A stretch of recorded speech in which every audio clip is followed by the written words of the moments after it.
Hello and welcome to Wow Mom. Happy New Year. This is our first taping for 2015 and I'm really excited to be back with you in the new year and bring you wonderful topics to help all those great moms and families out there balance their work and home life and family life. Today we are going to be talking with Miss Lisa Weathers, who is the founder and CEO of Your Face to Face nonprofit organization, and she's going to help us kind of encompass our teens and show us what we need to do in order to stay connected with them.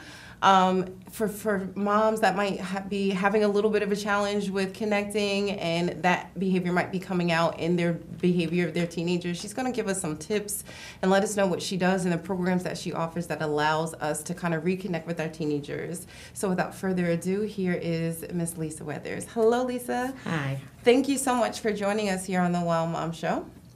We're really excited to have you.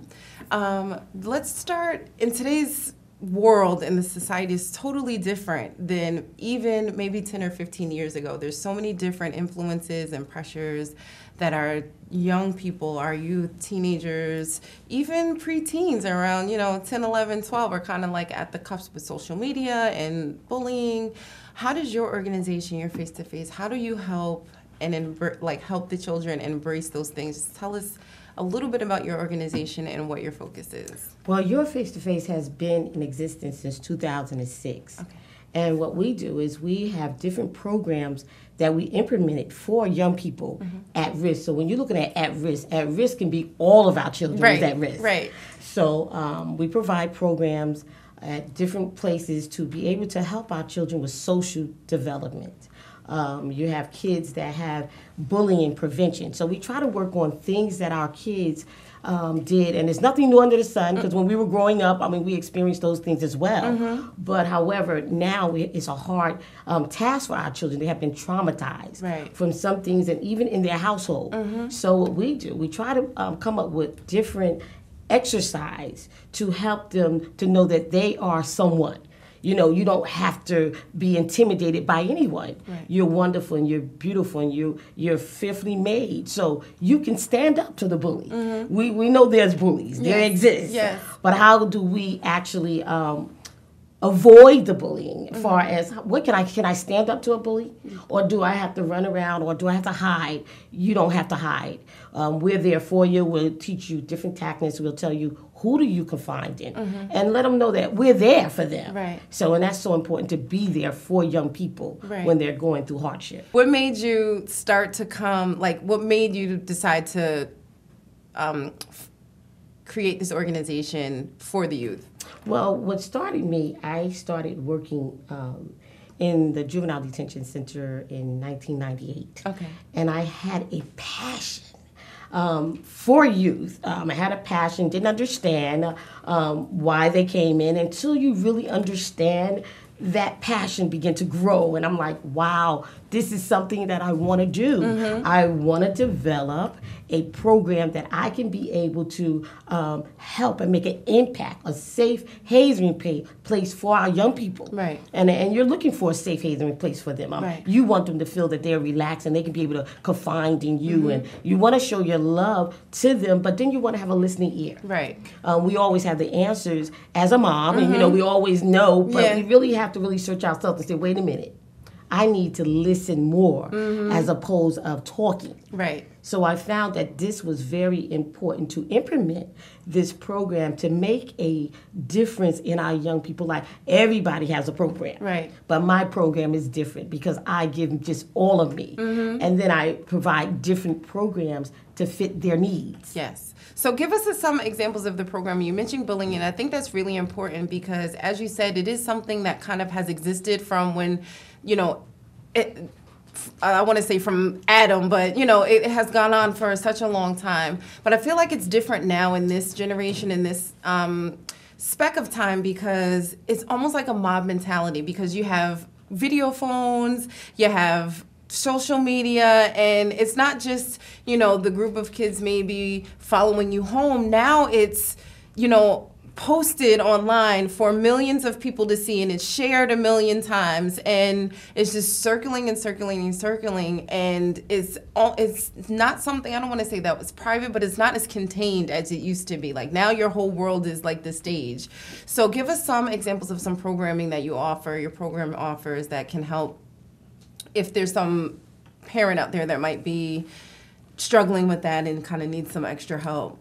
Okay, we provide program with the bullying because you remember that the state and the governor, I believe that they has passed the legislation for bullying. So my thing is, I spoke to a young girl Friday and I asked her, and I think she was 7 years old, and so she said she went to the bathroom. Her name was all on the bathroom, and she felt so hurt, and I was like, how did you feel? Because I need to know, how did you feel? Right, You know, right. teachers may just write it down, but I really, really wanted to tap into her spirit. Right. How did you really feel? Yeah. She said she felt horrible, Yeah. and she didn't want to come back to school. So I said, well, who did you contact? Who was the person that you spoke to? And what did we do to, find out, to solve this issue? Right. And she said she told the teacher, and of course the problem didn't go away, okay? But I wanted her to feel good about herself. Right. You're going to be called names, sticks and bones. You know, I used to say when we were growing up, sticks and stones will break my bones, but words that never hurt. Right. That's a lie. Right. Words do hurt. They do. They hurt. They real. And they hurt more than, a physical assault at times. Absolutely. Sometimes the bruises might go away, but an Verbally. emotional wound stays for a long, long time. And in some cases, it makes you kind of act out in other areas, all because, your feelings were hurt at a younger age, and now you're acting out as a teenager. Right. Doing some not so favorable things. So that's a really good point that you're making. So I roll up the sleeves and get into the schools. Yes, the schools. And make myself known to the schools that I have these programs that we can all get this work. And not only that, I wanted her to not only know that she's by herself. When you hurt, I hurt. And what I can do is try to fix it, and knowing that did they do something about this? Right. Okay, when you do statistics, some of the schools say we don't have no problems in bullying, but believe it or not, there are some problems. Right. And we really need to talk about those problems that they're having with our young people. We want them to stand up to the bullies, wherever you are. We don't want you to be afraid of them, but we want to be able to let you know there are people that is on your side, and we're there to help. Not only you, but let's help these bullies. I was just going to say that. You were reading my mind, because I was going to say, well, what about the bully? Like, the behavior has to be coming from somewhere, either like a hurt feeling from years ago. Yes, or something going on in the home, and we're so anti-bully, which is great, but who is helping, the little one that is being aggressive towards their student? Absolutely. And that's important too. So your programs kind of encompass that whole holistic... The total person. Yes. And if we can help that one that is having that problem with the bullying and saying that you have some anger problems and you've been traumatized by whatever, we want to show that love to you as well. Oh, that's and awesome. we want to mentor you. So I have a mentorship program that I run, not only in the programs that I have, I'm in the schools now, so that we can run these programs to help that individual cope.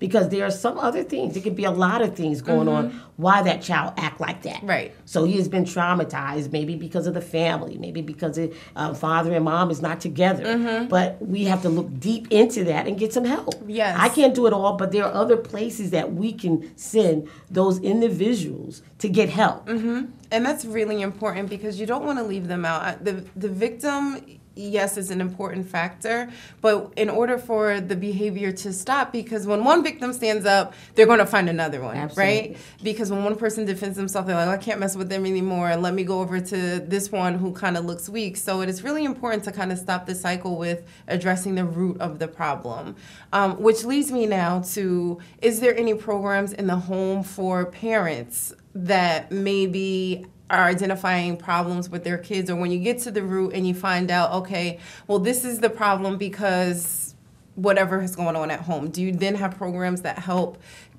kind of counsel and address the whole family structure at that point? Is there something for the adults? Okay, I'm glad you said that. A lot of parents are crying out, where can I send my kids and us for help? There's help. We run a program that we deal with the whole family issue. Okay, and it's so important that one listen, one talk. everybody's hurting in the family. So we do provide a mom program and sitting with the mom and Fit Me In Mom. I did a exercise class where we said, fit me in, your schedule, mom, to work out with you and I as your daughter growing and being mature. And sometimes we're overworked as parents. Yes. But we really need to see what's going on with our own daughter. Right. And oftentimes we're not eating together. We're texting at the table or in the restaurant, but put away your phones. Right. And just look at me, Mom. You see, I'm growing up. You know, I'm maturing. Yeah. And sometimes we don't see that. No, and in the day and age where we're all supposed to be connected, we are kind of disconnected on face-to-face interaction. Like, we're socially, technology-wise, we can do anything from the palm of our hand except for have a conversation with our daughter or our son across the dinner table, right? So it becomes a very complex, as things evolve, it creates the kind of, I don't want to say new issues, but it definitely highlights some weaknesses where society is involved as far as just face-to-face communication, which can be dangerous because the children are going to be the future of this country at some point, and if we kind of disconnect from them, then as we start to kind of age out, we're not going to know like who this person is taking care of us. And that's kind this of a little scary girl thought. is growing up and you don't see the little girl in me. Right. And we forget when we were growing up, we wanted our mom time. Yes. You know, that's saying, give me time. And of course, our parents worked and went to college and things like that. And we had siblings. But it's nothing like your own mom when you see, oh, Mom, I got a pimple. And guess what, Mom? You know, I'm going through this. And we did a program called Mom and Daughter. And it's so important that mom and daughter gets together and do things together. Yeah. And that's what we're looking for in our program as moms coming to the program, as working together, as Fit Me In Mom. Okay. Take that time to fit me in your schedule. Yes, it's really important. So I heard you mention a couple of programs for mom and daughter, and I just don't want to leave a mom that might have a son, especially maybe if there's a single mom out there that might have a son and is kind of feeling disconnected because this man is now maturing in her home and she doesn't really know what to do and she's finding the disconnect. So do you have programs to help bridge that gap as well? Yes. What we have is a program. We deal with boys as well, leadership. We do with money management. Nice. We deal with conflict resolution. Okay. We deal with etiquette classes, as we taught the boys how to set a table as well and push out the chair for us and took them to a restaurant and we ate and, you know, and this is what we do to teach not only just girls but everybody. We do job readiness. So important, that social development of learning how to tap in as the social development as you're growing and you want to know interacting and your maturity. So we deal with a lot of things with the boys of how to tie a tie because your dad is gone, but you will not be missed because we have some men in the midst of us are teaching you and one reach one teach one. One kid will show you how to do a tie and the other one show you how. So we deal with a lot of things and and then we're doing a book club. All the boys are reading the book about attitude is very important. Yes, it is. And it's your attitude taking out the garbage, okay? You're not sometimes boys like, I'm the man in the house, mom is not there. Okay, we get that. But your attitude is very important. So we try to teach them a lot. And not only do we just teach them other things, but we do some activities with them as well. Great. We're going to just end on that note really quickly. We're going to take a quick break and we're going to come and learn more information about the programs that your Face-to-Face is offering for the youth. I hope that you are getting some valuable information. My name is Ingrid M. Williams and we'll be right back. Thank you.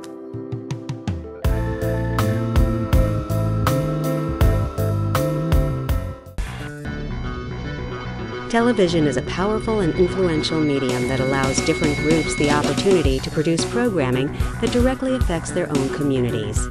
Public, educational, and government access channels ensure that all people, regardless of race, age, gender, disability, religion, or economic status, have access to local government information and the use of a public communication forum.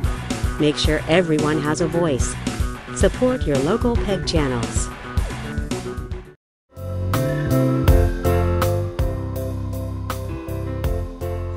Welcome back to the Wow Mom Show. I'm your host, Ingrid Williams, and today we are talking with Miss Lisa Weathers, who is the founder and CEO of Your Face-to-Face nonprofit organization. We were talking about just at-risk children, but before we even get there, just kind of intervening with our children before they become at risk. And like you said it so eloquently that every child is at risk. You know, every child is really kind of like one bad decision away from finding themselves in a place that they don't want to be, and every adult is too.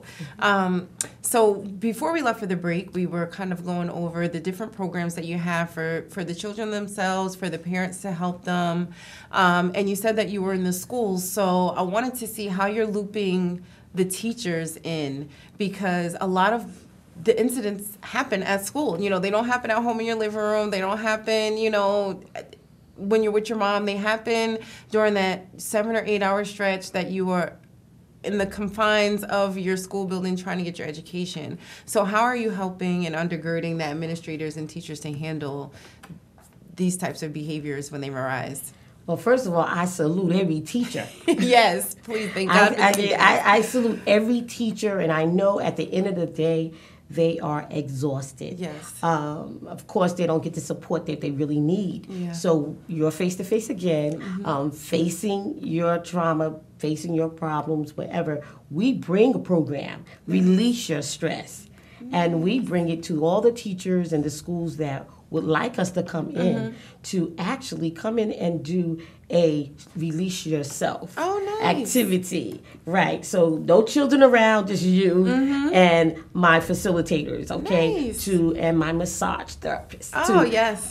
Release yourself, and it's so good to release yourself because of the fact you need that time. Right. You need that time to breathe in and breathe out, and without no children pulling on you, or you're hollering and screaming, or sit down, get up. We know how that is. Right. But we offer those programs to the schools, and take advantage of it. Yes, and that's really important, because teachers do have a very, very interesting job. You know, in your home, you might have, you know, 1 kid, 2 kids, even if you have 5 kids, but teachers have sometimes up to 30 kids at one time in their classroom, all demanding their attention.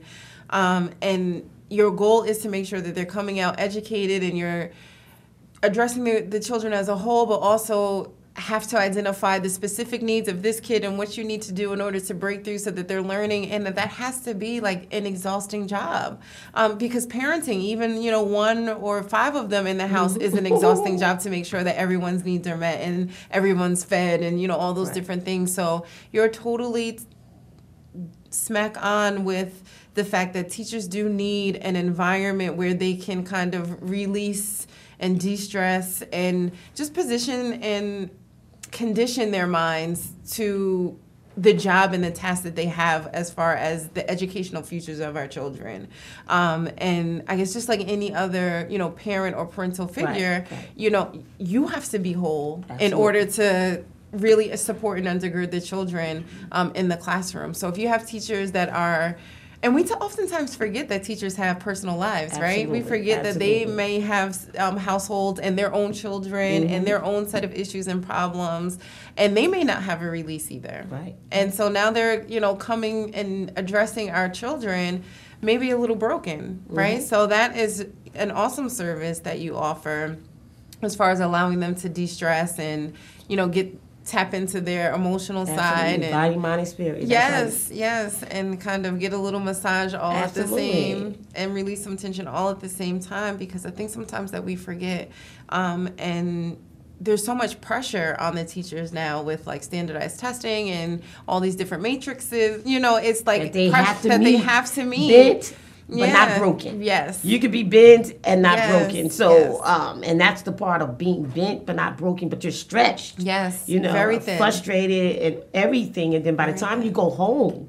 the time you get home, you're tired. Yeah. You got to help your own child with the homework. And, you know, that child having problems and you're stressed. Yeah. But we're here to help you come with your face, you know, with face to face. That's awesome. And so with that, with the teaching and de-stressing and all those things, do you loop them in the bullying aspect of things too, or is it more of like once you're relaxed, you'll be able to kind of get a clearer view of what's going on in your classroom? Well, with the teachers after, absolutely. Then they be refreshing. Yeah. And then they can go back to that Monday, you know what I'm saying? And to go back fresh start because I have gotten what I needed. Right. Now, as opposed to what's going on my everyday curriculum, I can be able to go through that. Okay. You know? So that's what is important. And then going back to what all the curriculum is about is helping our children so they can run a smoothly day. Okay. So That's great. Do you offer any of those relaxation classes for the children as well? I'm just curious because a lot of them are, kind of super stressed out too. So is that part of I your... have something coming up in February the 13th. Okay. And what I'm doing is I'm doing a girl day as far as our young ladies. We're going to do massages with them as well, and we're bringing someone in to talk about our girls with the hygiene. Oh, so good. that is so important with our girls, and also we do that with the boys. Oh, we good. discuss hygienes as well. Awesome. So we don't just stop with the You girls. just What stop- I have with the girls, I have with the boys. I come up with ideas with the girls and the the girls boys, and the boys. so that everybody collectively, and it's co-ed, that they can Okay. all work together Yeah. and do that. But that day, I'm really specifically having for the handle- girls, and the next day will be something for the boys. Okay, So, that's good. I feel like that's really important because, yes, our children have, different aspects with the bullying, and I just want people to know that your organization kind of does more than just that, and that they are taking a wide view of all of the things that a child may face, from hygiene to etiquette Absolutely. to, public speaking. I know you guys do. Absolutely. So anything basically that your child might be interested in or doing can start there. Yes. Especially with the young men, because a lot of parents are looking for mentor programs for their kids, and I know that's a lot of the traditional avenues for mentorship are kind of at a standstill. Either they have too many, children and not enough mentors, and the mentors might be taking on 2 or 3 kids, and you're on a waiting list for a really long time. So it's good that they know that they can come to your organization as well. Just want to touch, because I know that you're going to be doing a pageant soon, and you're kind of making it both looking at both aspects of the young ladies we're starting with. I'm sure at some point in the future you'll tap into the young men also. But right now you're starting with the young women, and you're going to be kind of looping their moms in. So tell us a little bit of that program and what it entails and what the goal is for the girls as they participate. Well, this program, the pageant I'm starting is I Am Fearfully and Wonderful Made Because God Said So.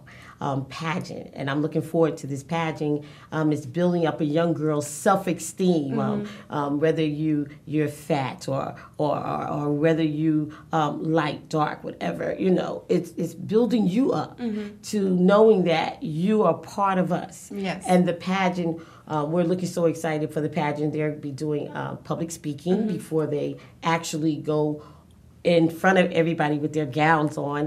They'll be doing etiquette classes, hygiene class, and all of those things will help them build up their self-esteem to face people in spite of what? That bullying. Yeah, the bullying. Let the bullying know. Yes. Look at me now. How Yeah. you like me now? So this right here will build our young girls up as being a productive young lady. Yes. And we are so excited from the age 5.5 to 16 years old. Oh, that's different awesome. stages that will be honoring these young ladies. Yes, in that's these fields. exciting. They will be doing a dance class. That's one, worship and praise dance, and then the other one will be etiquette class. Okay. Then the other one will be public speaking. Okay. And then the other one, we're just coming together along with their moms. Okay. Sitting in with your mom, because we don't want to forget about you, mom. Right. Okay, you and your daughter will have that interacting together. So we're looking forward to that as mom, you and your daughter day as well. Okay. And just a way to connect and open up that conversation about sometimes the hard topics, especially as you get toward the 16-year-old age where the 5-year-olds they're still a little vocal, Right. and as they get to, 10, 11, 12, they start to get a little less vocal. So that definitely looping the moms in will definitely kind of help jumpstart that conversation. Absolutely. As to keeping that line of communication Absolutely. open. Absolutely. That's really, I'm sure it's a really big project to take on, but it's a necessary one. Our first, but I'm excited about it. Yeah. I have some mothers that are excited as well, and I'm excited about it because that is a vision that God gave that to me, and I'm looking forward to doing this for our young people. And it's definitely needed, and I'm sure that as the word gets out, they will be looking forward to participating. Absolutely. And the moms will be looking forward to just seeing their daughters kind of come out of their shell and embrace the world and kind of like become equipped for the world, because they really are important. And as an adult now, you realize how much of yourself you developed in the youth. Everyone waits till they get grown thinking that they're going to kind of come into this new assessment of a person because you're 21 or 25 or 26, 27 or whatever. And then once you're there, you're like, wait, but I got to take care of all these problems and all these issues that happened when I was, 14, 15, 16, 17 in order to become my best self as an adult. And like stuffing those emotions in really gets you nowhere. So the earlier that we can do that, and the earlier we could tell them like, you're beautiful, these be strong in who you are. Don't be ashamed of any part of aspect of it, of yourself, or what you have going on. And we're all beautiful, no matter shape, size, creed, ethnicity, anything. Absolutely. And the quicker that we can instill that into the young women and the young men, the better I think we will be at producing very productive, highly functional, highly successful adults. And I'm so glad that you are committed to making sure that these young people kind of blossom into the best adults that they can possibly be. Absolutely. So give us where people can find you, how they can find you, and where they can get more information about your programs, about the pageant, anything that they want to do. If you can just let us know that. Okay, you can get in touch with me with my email. lwlisaweathers@gmail.com. Okay, so it's LW spelled out and then @gmail.com. Absolutely. Great. Well, Lisa, thank you so much for coming on today. You've really enlightened myself for the broad aspect of things that you have and just the issues that our children are facing, and I really appreciate it. And I'm so sure that there's a mom out there that is going to be very thankful that they caught the show today, that your program exists, that your face-to-face exists. So thank you so much for coming in and sharing your pearls of wisdom with us. So if you have some kids, young, old, teenagers, little ones, please feel free to reach out to Lisa. Don't wait until it's a problem. As you can see, that there is no time like the present to start pouring into your children and getting them prepared for the real world. The best way to kind of combat at-risk behavior is before it becomes a problem or an issue, and to build up the kids as best that you can. We hope that this show today has given you the tools that you need, or started your tool belt with what you need to do in order to get a little bit more connected with your kids and to make sure that they're guiding them on the right path. Thank you so much for watching today's program. My name is Ingrid M. Williams, and I'm a WOW Mom. Thanks, and have a great night.